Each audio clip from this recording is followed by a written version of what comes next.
Hello and welcome to the Football Breakdown. On today's episode, we have the last-minute postponements, freak own goals, and the most controversial keepy-ups in recent times. I'm Ian Cooper. And I'm Matthew South.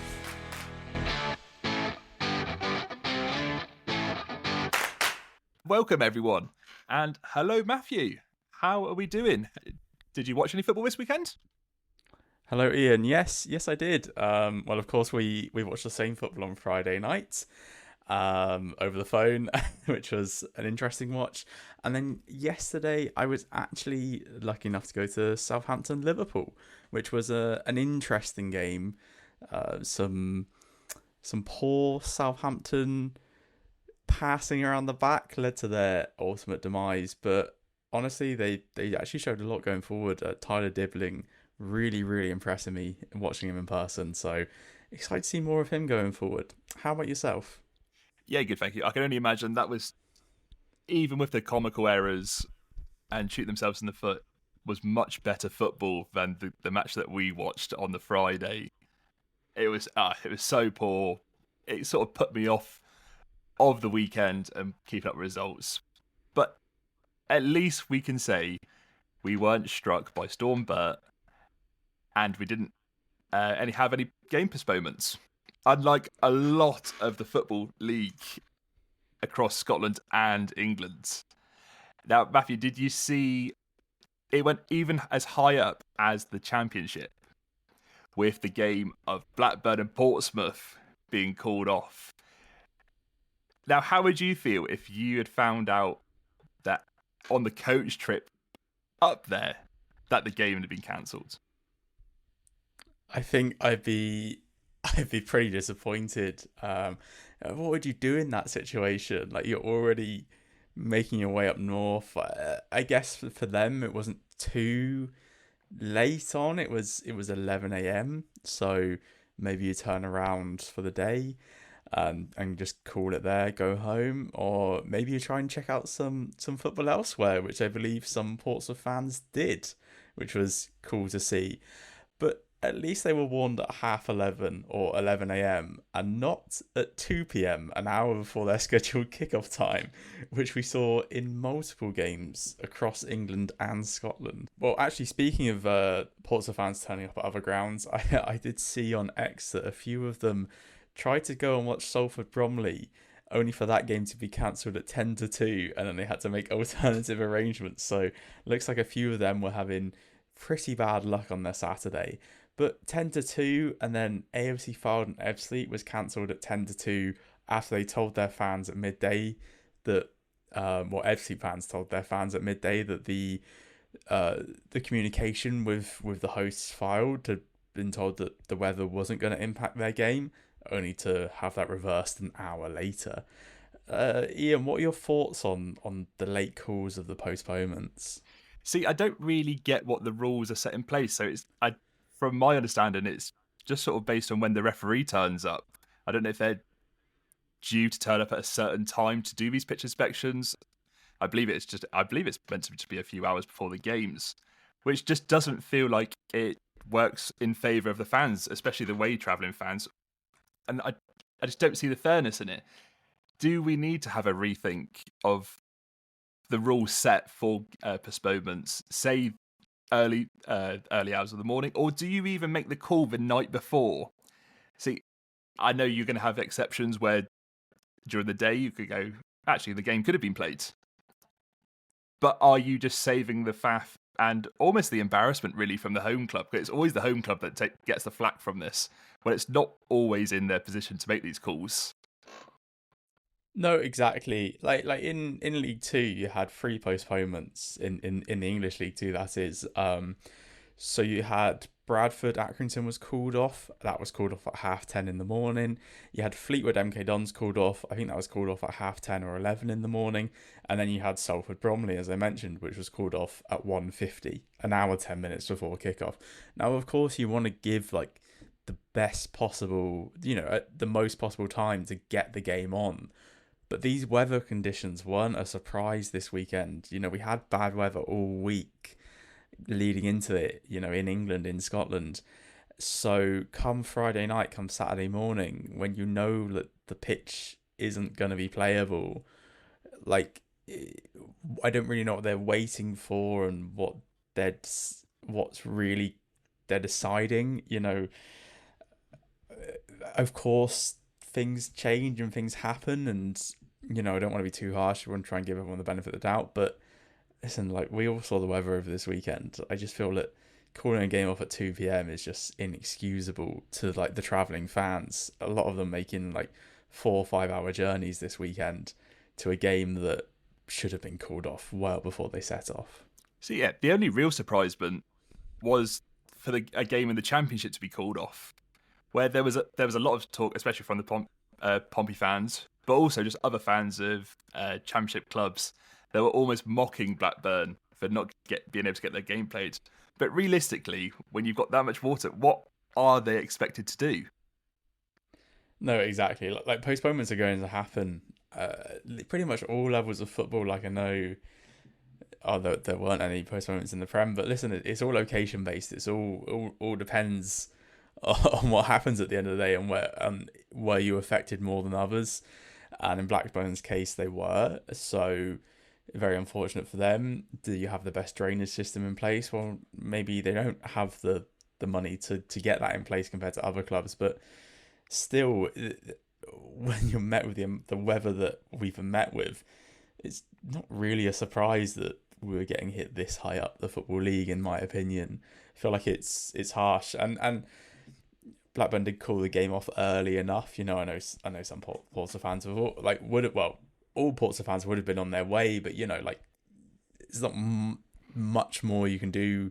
They still called off 4 hours before kickoff. It's not like they called it off 10 minutes before. So yeah, I feel like everyone's kind of in a tough situation when it comes to postponements. But no, I'm not surprised the Championship club had to call it off, just due to what we were seeing. And it's the what you mentioned to me, we recording this with saying you could use rain covers and that sort of thing. But when you take them off, where is the water going to go? You just can't get around this sort of situation, can you? No, exactly. If you've got a ton of water that's fallen on your pitch that you've covered with rain covers, when you go to take this off, there's nowhere for the water. Like, you can't just like funnel it out of the stadium. It's gonna go somewhere. So like, obviously the pitch is gonna get damaged, and it doesn't have to be the whole pitch. Like, it could literally just be parts of the pitch that are unplayable. But that's probably enough. I did see a video going around. I believe it was Maidstone versus Salisbury. I might have got the teams wrong there, but I'm pretty sure it was at Salisbury. And the ref was doing the pitch inspection, and it looks like the ball was bouncing fine in the video. And you're like, well, why is this being called off? But then people are saying no, like the corners were flooded where he's not bouncing the ball. Like, come on, the video's misleading. And it's like, yeah, I suppose the pitches, football's played all over the pitch. It's not just played at one point. You can't just pick and choose where the pitch is acceptable and where it isn't. If part of it isn't acceptable, that's too much that isn't. No, and if you want to see two sets of clubs make a really poor decision and leave it really late, then we need to go to Scotland, where if you go to the game of Edinburgh City versus East Fife FC, East Fife must be delighted. They're getting 2 mentions in a row on this podcast. But so they announced at 2:00 for their 3:00 game that there was going to be a pitch inspection at 2:30. Like, never mind talking about the game being postponed. They've announced a pitch inspection an hour away, an hour off of kickoff, with no indication before that. That's crazy. That is ridiculous. Like, the pitch inspection announced at 2 for 2:30. At 2:30, like, half your fans are going to be in the stadium, like, just watching a pitch inspection. Like, what is going on? No, and then there were some clubs that did it really well. So if you look at like I believe it was Dundee versus Rangers. They ended up just delaying their game. They were still confident that they could get the game played. Okay, they've put themselves under a lot of pressure there by announcing a delay, because you can only imagine if they had abandoned the game after a delay, the turmoil that would have been after it. But at least they got the game going. Yeah, and they did get the game finished, and that's all you can really ask for. But yeah, it's that kind of thing of, well, if you're confident that the pitch is going to improve, or whatever the circumstances were, the team can get there. I believe that one was to do with travel delays as well, was it not? I know the Yes, it Dundee was. team were running late, yeah. So if you know a team's going to get there eventually, then if the pitch is playable, you may as well get the game on in that case. So yeah, fair play for them to finishing off that one and not adding to the backlog of fixtures that some clubs are starting to pick up so far this season. And that's really the story of this. It's not so much how it's not even how it's handled, really. I just feel like there needs to be a clear set of rules put in place. As mentioned earlier, I would really like to see it being announced the day before. I know it's going to be really tricky, but at least everyone knows where they stand with it as well. But then I suppose Yeah, that's true. that involves the referee being there because it's the referee's call. So is that where you then change? Is it the home club to make the decision? But then maybe that also involves a bit of controversy. Well, it welcomes controversy, should I say? Yeah, I guess the issue with the day before is that if your pitch is terrible one day but the forecast is sunshine the next, are you having to then base it? Are you having to cancel based on the present, or are you gambling on the future? And then after that time, obviously, if the pitch isn't playable, like, you have to call it off anyway. So maybe there should just be some kind of, well, I don't want to say fines, but fines or sanctions that if you're cancelling a game because your pitch is unplayable an hour before kickoff, like, that's where we're having issues of, well, the away team, the away fans, the away fans are funding themselves to get to a game. However many of them have made a trip all the way up and an hour before kickoff, when most of them will be in that town or city, find out it's postponed. That's it. Like, they're stuck now. They've paid for the travel. They just have to turn around and go home. And that's where it's like, well, should the home team then, if it's so close to kickoff, have some kind of sanction in place to be like, you should have been more prepared for this in the morning. You should have, if you knew, like, my issue with this weekend is the fact that, like, we'd seen the weather all week. It showed no signs of improvement. It had no forecast of improvements. So to be leaving stuff so late was just embarrassing for some clubs. And again, sadly, it just feels like it's the fans that lose in this situation, whether it be financially or not. It There's only real one way to look at this. It's the clubs. They can survive this sort of thing. Okay, they're going to have rescheduled games, which is going to be a bit of an issue and a pain, especially with sort of the manager's thoughts and how he wants to set up his sort of a weekly training plans and that sort of thing. But it is the fans that come worse off here. Yeah. I think it's just one of those things of, like, some teams, well, a lot of teams, fine, postponements happen, got them in early enough. But yeah, the fans who have, made a trip, games got cancelled, gone home, and now going to be asked to make the trip again in a few weeks' time or a few months' time, whenever it gets fitted in. Now it's going to be on a midweek, most likely. Yeah, it's just, it's not fun for them, and it's, I guess it's what comes with supporting a football team sometimes. But no one likes to feel like they're just wasting their money on making pointless trips across the country week in, week out. And we're in that kind of season now where I don't think these are going to be the last postponements we see, unfortunately, until, well, early next year. So fingers crossed that we don't see many, but I can't see us seeing. Talking of the weather from this weekend, we certainly saw a lot of comedy goals that happened throughout the Football League and non-league. And I want to talk about my favourite one that was in the Walton and Hersham opener against Gloucester City, where the keeper is quite clearly trying to pass it across goal to the centre-back while he's under pressure and ends up booting it into the top corner. This goal made it 1-0 at the time. It was one of the best own goals I genuinely think I've ever seen. he's clearly trying to blame it on the wind. I don't really get how he's hit it so hard. I don't even think, even if the storm was 2 times as powerful, it would have made any difference. And it was a nuts game, really, because it ended 4-4. Matt, did you have any games that you saw? I did. I did have a favourite goal from the weekend as well, and mine came from Boston United versus Braintree Town.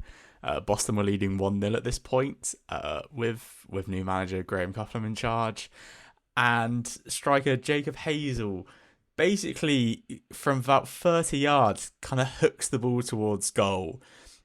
It doesn't have enough power, and it bounces 5 yards out right in front of Braintree Town's goalkeeper, only for it to bounce over him on his line, through his hands, and into the roof of the net.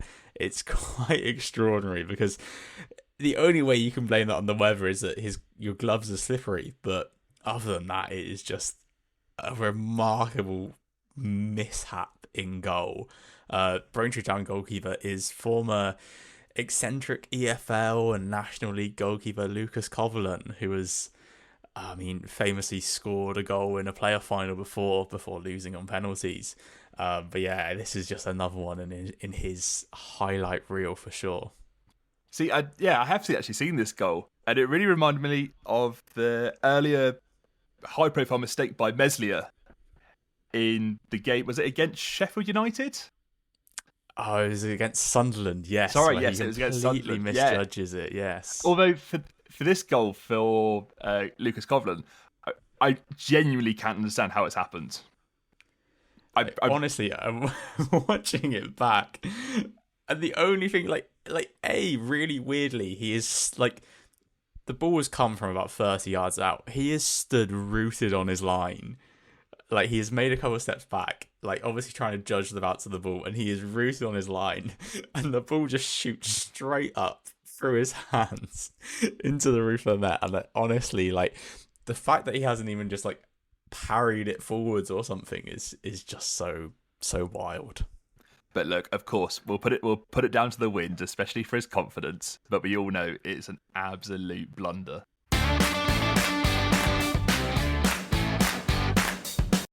Now, continue with the light-hearted stories of this week. Let's move back up to Scotland, where Dundee FC certainly had a great weekend, winning 4-1 to keep them clear of the relegation zone.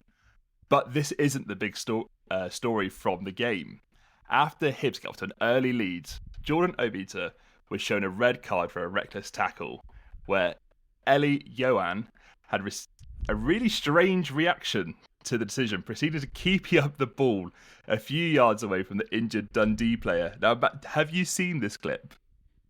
I have seen this clip, and I've seen the outrage from it, from the pundits and some fans, from Hibs and from other teams. And I have to admit that when I first watched it, I thought everyone was just kind of, doing that whole finding something to complain about, because to add the context, if people haven't seen it, there's a player down injured on the floor, the game's stopped, everyone's kind of just standing around doing nothing really. Obita's walking off the pitch, Hibs players are just kind of standing there, Dundee players are just kind of standing there, and then Ellie Yohan decides to just do a few keepy ups, and I'm like, that's fine, what's everyone really annoyed about? Couple around the worlds, I'm like, okay, fair enough.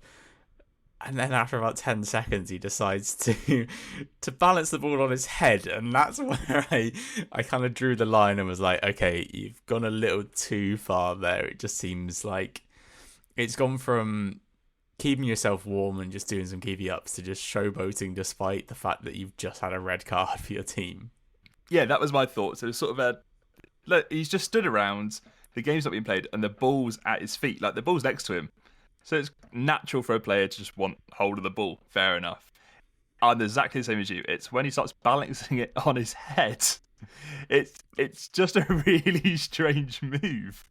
It's just so odd. Honestly, the first 10 to 15 seconds of watching that video, I genuinely was like, oh god, everyone's just losing their head over nothing these days. And then he started balancing it on his head, and I just couldn't. I just laughed. I was just like, okay, I get it. I do get it. It's just so stupid. And look, the vibes at Hibernian aren't the highest at the minute. They are bottom of the league. They got into a 1-0 win. Oh, sorry, they were winning 1-0. So they're really desperate for this. And then they go down to 10 men. Their fans are fuming. They're waiting for the reaction of the manager to see what changes he's going to make. And they just look on the pitch. And their winger, who hasn't scored or assisted this season, just starts keeping up in showboating. And even the Dundee players are looking at him like, I can't quite believe what I'm seeing, but I'm not going to react because I just don't know. They clearly just don't know what to think. I think this is the other thing, though, is a lot of people used it as a way to kind of showcase the attitude problem right now at Hibs. Like, obviously, they're sitting bottom of the league. They were going to lose that game 4-1. Things don't look like they're getting any better. And I do see that angle. But then I'm like, well, like if they were winning 4-0 at the time and he started doing it, would that be acceptable? If they were top of the league, would that be acceptable? Like, is that the angle, or are we just saying full stop, this is a no-go? Okay, yeah, sure. Maybe the context of Hibs' season wasn't really needed there, but I just wanted to make sure you could see why, especially the Hibs fans were so annoyed with this. But look, I wanted to defend it. It's just too much. You can't keep the ball up for 20 seconds, start doing around the world, flick it onto his neck as well. Like, it's just really bizarre. I had all intention of defending this for the first 15 seconds of that video, and I was just like, I don't get the issue whatsoever. And then the remaining 10 seconds, I was like, okay, I give up. I'm not defending this. The best defence I've seen to this is when the Hibs manager, David Gray, gets asked his opinion on it, and he goes, look, Ellie, he just loves his football. He just loves being on the pitch. And you're like, well, yeah, we can see that. We can see he loves it. But that might not be the reaction that the fans want to see. But look, you're going to defend your player. I don't think there's much too wrong about it. He's more than read the room wrong. But is it the worst thing in the world? No, of course not. Yeah, I do think this like heavy focus on it by the pundits is a bit too much. That's not why they lost 4-1. If anything, they lost 4-1 because of the red card challenge that happened seconds before that moment. And we won't get onto the fact that obviously this is a perfect story for the TV to find something controversial, a bit unusual, and blow it up. Shock. At least we didn't get a referee watch on it.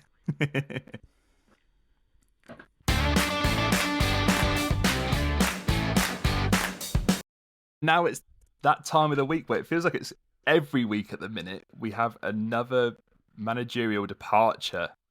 Now this week we're going to be looking at Steve Cooper, who was sacked from Leicester City after losing 2-1 against Chelsea at home. Now, I'm going to give my opinions on this a little later, but Matt, I want to get your opinions from you at the minute. Do you feel like this was the right call? I'm unsure at this moment in time. 12 games in, they have 10 points. Doesn't sound that good, but they are 16th. There's currently 4 teams worse than them in the league. And with that in mind, it's like, can you give him some more time? I know Wolves are starting to pick up results, so then you're looking at Ipswich, Crystal Palace and Southampton below them. You'd expect Palace to obviously pick up results as well sooner or later. The run of fixtures they've just had have been, fairly tough. Like, the last 4 games in the league, they've had Forest, who are going well, Ipswich away, where, okay, they need a last-minute equaliser, but we've seen that's a tough place to go. Manchester United away, like, it doesn't matter how bad they are, it's still a tough visit. And then Chelsea at home, who have been brilliant this season. So it's like it's come through like a tough set of fixtures. And when you kind of look back at everyone they've played so far this season, the results aren't that bad. I wouldn't say they've necessarily like had standout bad results. They're not getting hammered. It's just, I feel like Leicester fans are just finding it a bit uninspiring. And obviously, last year in the Championship, they had Maresca. The football was nice, the football was good, but even that went stale after a while. Like I do remember fans getting frustrated when they hit that kind of run before they eventually surged to win the league, where it felt like they were leading for ages, dropped off, invited everyone back into the title race, and then managed to get over the line. So it's one of those where, like, 12 games is that long enough to start sacking a manager when you've just been promoted and you're not in the relegation zone? I don't think so. But at the same time, if you know that it's not right for you, it's not the right fit, then maybe it's better to act sooner rather than later when you do have games coming up that are winnable. They've got Brentford, West Ham, Brighton, Newcastle, Wolves in their next 5. Like, it might be tough, but every game's going to be tough in the Premier League. So maybe in a month's time in the new year, we'll be looking back at this and being like, yeah, that was a brilliant decision. We also might be looking back in the new year and they picked up no extra points and we'll be wondering what they've just done. Yeah, I feel like this is a decision based on the culture of the club. I agree with you on that. Certainly, the Leicester fans didn't take to him, and that was the big difference between his Leicester job and the job that he had at Nottingham Forest, where the fans were devastated to see him go. It's certainly not the same reaction here. But as you say, on the pitch, they've been pretty solid. Like, even their goals per match, they average 1.3 goals a match, which is 12th in the league. They're not struggling for goals, which you would typically see at a team that's been newly promoted. They're playing pretty well.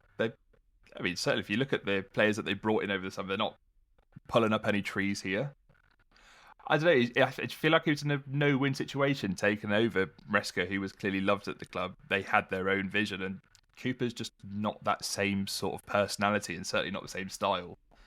So it felt like a mismatch. I don't think it's the wrong decision. I'm really interested to see where he goes next. I feel like Steve Cooper's really stuck in between the Premier League and the Championship. It would feel really odd to see him in the Championship, but I don't know if a team in the Premier League is going to take. I don't want to call it a gamble, but I am. I don't know if they're would take a gamble on him now. No, I kind of agree with you there. Like, looking at Premier League sides who, well, if they were to be in need of a manager, a lot of them are going to be looking above Cooper's level. Is the issue for Cooper, and not that I think he's a bad manager. It's just he's had 2 attempts in the Premier League, and he hasn't shown relegation form as a manager, but he's not shown anything more than the 16th, 17th that Leicester are in, that Forest are in, and that's why I feel like if he were to make a step back down to the Championship, and I feel like he'd be wanted, like a club would want him down there. Like, clubs would be desperate for a Cooper should he decide to make a step down, and should any of the top half teams decide that they need a manager.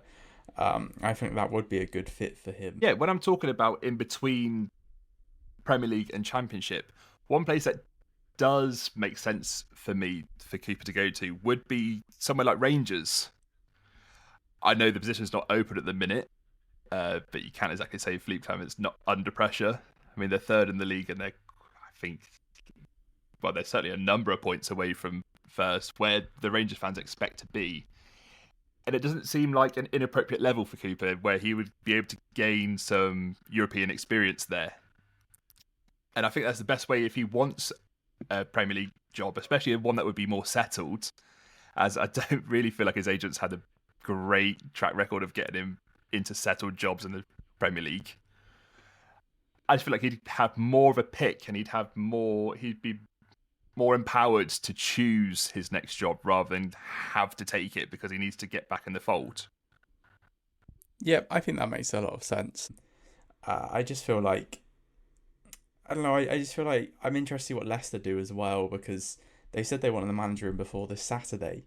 So does that mean they have someone in mind? I mean, David Moyes is the favourite for the job, but not clear cut. I mean, that would be an upgrade in my opinion, but I don't see Moyes taking that job, or I feel like he would need some convincing to do so. I believe Van Nistelrooy and Potter are the other two that are linked with it. So, I, also interesting. Like Potter's been holding out for jobs for a while. I feel like he was holding out for the England job and never got it. Yeah. Leicester seems like a step down for him. Van Nistelrooy would be a risk. He was supposedly applying for the Coventry job last week and then could find himself in the Premier League this week again. Like that would be interesting. I just feel like I don't really know where they go from here. Like what they really look at, because it's not like it's literally only like 4 months since they were looking at a manager, and now they're looking at a manager again. So maybe they know what they're after this time, or maybe they're just willing to risk it. I'd be interested to hear your opinion on something actually. Do you think managers are being afforded enough time in jobs? I feel like we're talking about manager sackings like every week or every couple of weeks, at least like, even towards like the top level of the game. And I understand that, clubs want to, like they feel like they've got to win now. They've got to get into those positions now. But like take this as like the perfect example. Like they're not bottom of the league. There's a long way to go. I mean, okay, maybe it just wasn't the right fit, but I mean, it just feels like quite early to be sacking someone in this scenario. See, well, yeah. So sackings certainly aren't a new thing. Premature sackings certainly aren't a new thing. But I feel like it's really heightened with the fact that these managers are getting job titles of head coach, which essentially means that is your department. You're no longer managing the club. You don't sort of, okay, you could say the vibe and the morale of the club is part of it, but it's certainly not the long-term strategy. That isn't really their main focus. Their main focus is on the pitch, and essentially it depends on what sort of objectives that the club has and the board have. But if they're really ambitious and they feel like this, their head coach should be achieving this, and it's not, then sadly, being a head coach just makes you a bit more expendable. Yeah, I guess that makes sense. Like I look at that Leicester squad, and I don't see it finishing much higher in the league. Certainly, it's an age squad. It's similar to the one that got them relegated. Like the improvements aren't great. They're not overly visible in that squad, in my opinion. Like I do like quite a few of their players, but a lot of them are having their first years in the Premier League. It can be tough. And then you're looking at other sackings we've seen this year. Like Steven Schumacher at Stoke. Like after 5 games of this season, they decided to go different ways. Obviously, like almost on the other end of the spectrum, we've had Mark Robbins, where Coventry have decided enough's enough after many years in charge. It just feels like you hit this time of the year, and clubs get almost like twitchy, and the season hasn't started how they wanted it to. So the first thing they do is just go straight for the head coach, straight for the manager, try and switch it up and try and rejuvenate their season. And it's just like, it just feels like you can't have like an off time as a manager or a coach anymore. You the reputation you've built up previously, and obviously like I guess Kubert had none for Leicester, but anything you've done previously, anything you've done prior, it doesn't matter. What matters is like the here and now. And I don't know. I feel like, listen, like Leicester fans will be happy enough, I think, with this one, and fine, fair enough. But I do just feel like in general, we're seeing premature sackings that don't really make much sense, and then clubs end up in these cycles where they struggle to appoint a good successor, and down the line they're in exactly the same situation as they are now, but they've spent all the money on sacking one manager that they can't afford to do it again. I feel like it stems from the owners and the decision makers at the club. They're almost not. Well, you could argue Steve Cooper was on track to achieve the goals, but I think they're actually looking to overachieve, and that's almost the standard that they want to set. And how rare is it that you're going to appoint a manager that overachieves? And if he does overachieve, you can guarantee he's not going to be there long anyway. And I just think the parameters are set wrong. Sorry, where they're just looking to overachieve their budget, the players that they have available to them, and that's almost deemed a success. Where why can't success be they're outside the relegation zone at this period of time where they don't look that great, they don't look that bad? Why can that not be successful on its own?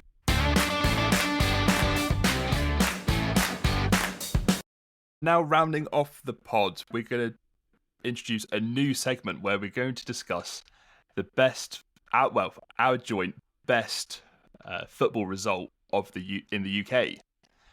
And we've come to an agreement where we feel like the game of Shrewsbury Town 3, Birmingham City 2 was our favourite. Now, this was one of my favourite managers' first games in charge of Gareth Ainsworth. And surprise to me, it wasn't for the fact that he caught on to the sprinkler tactic and used it himself. They actually played really well. Yeah, they did. It was a classic Ainsworth performance. You know, they soaked up pressure. They only had 20% possession. But they they were really clinical going forward, and they really did limit Birmingham's ability to carve any opportunities open. Listen, as the game went on, Shrewsbury took the lead against a run of play. Aaron Pierre scoring, but they added a second goal 7 minutes later. So after 40 minutes, they were 2-0 up. John Marquis scoring that one. Birmingham pulled one back just before half time, and you kind of thought that they would use that and make sure to get a foothold in this game, go from there, build their confidence back up. But no, 10 minutes into the second half, and Tom Bloxham made it 3-1 on the counter. A Jay Stansfield penalty did make it 3-2, but they just couldn't break Shrewsbury down. In fact, the thing I find remarkable about this game is Shrewsbury made 171 passes, whilst Birmingham made 678. They made 507 more passes, and that resulted in one less big chance, just 5 more shots, and one less goal. So, in reality, they may have had all the ball, but they really, really did not create many opportunities. In fact, meant like a few of their shots coming from outside the box. They just struggled, and I don't think this is necessarily going to be the blueprint to beat Birmingham, but this is their second loss this season. They're not having everything their own way. I don't think they've been brilliant every game. They have been good and we've seen them be great, but I don't think we've seen them step up to the level that we thought we were going to see from them.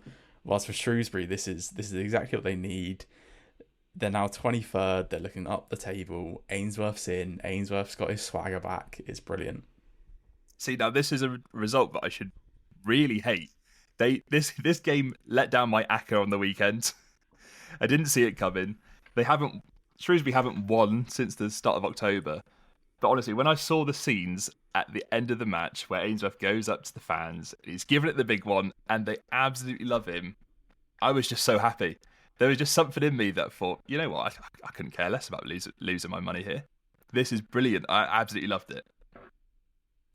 And I do have to make an admission from the Thursday pod where I said, one of the reasons I wanted to pick Birmingham was because they're coming up against the Shrewsbury side who I've been looking to get against recently. I forgot, and it's probably not what I should admit, I genuinely had forgotten that they had appointed Ainsworth, and had I remembered that, I may have been a little more reserved. But listen, hindsight's a great thing. At the time, I couldn't really see past the Birmingham win, so I was stunned, but it was a brilliant watch. See, I didn't even really forget it. I just didn't think that Ainsworth would work his magic in that short a time. But the bloke's a genius. We'll ignore what he did at QPR. We'll completely ignore that spell. But This Shrewsbury team, it just screams success under Ainsworth. Look, will they get relegated this season? Who knows? I might shot myself in the foot there, but I'm really excited to see what could happen. That's us for this week on the Football Breakdown. This weekend brings us next round of the FA Cup, so we'll have our eyes peeled for coming stories and hope there's no further postponements to football across the UK. Thank you, Matthew. Thank you, Ian. And thank you for listening. Take it easy.